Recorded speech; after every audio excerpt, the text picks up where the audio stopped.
Всем привет, канал ОМЗАП. Сегодня у нас H1, пробег 200 тысяч километров. Проблема на маленькой скорости при начале торможения. Вот такой щелчок.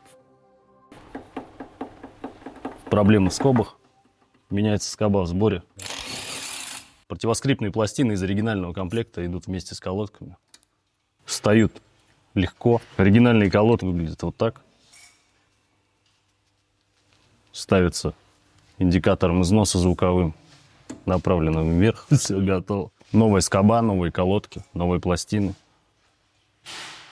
Никакого стука.